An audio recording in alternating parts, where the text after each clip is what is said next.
এলাকাবাসীদের সুবিধার্থে উত্তর দিনাজপুর জেলার গোয়ালপুকুর 2 নম্বর ব্লকের শাহাপুর 2 নম্বর পঞ্চায়েতের গোয়ালপুকুর থেকে চাকুলিয়ার মধ্যে এক বক্স কালভার্ট সেতুর নির্মাণ কাজের শিলান্যাস করা হলো বৃহস্পতিবার।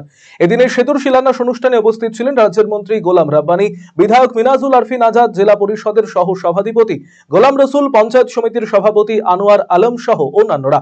মূলত বিধায়কের উদ্যোগে উত্তরবঙ্গ উন্নয়ন দপ্তরের বরাদ্দকৃত 2,82,00,000 টাকায় 60 মিটার দীর্ঘ এই সেতুটি নির্মিত হবে।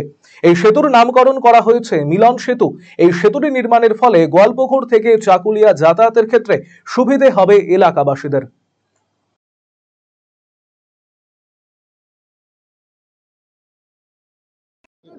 একটা সেতু চাকুলিয়া গোয়ালপুকুর মিলন সেতু, যেটা চাকুলিয়া গোয়ালপুরের লোক যাতায়াত করবে।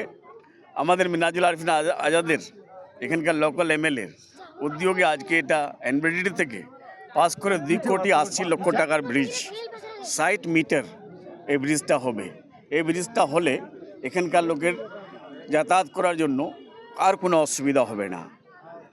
কিছু এমএলএ ছিল আগে ছিল আওয়াজ তোলার জন্য, এই এমএলএ এসছে আওয়াজ তোলার জন্য।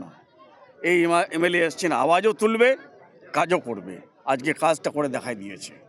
এটা কাজকে তো স্টার্ট হয়ে গেল, আজকে থেকে স্টার্ট হবে। আর 2,80,00,000 টাকা।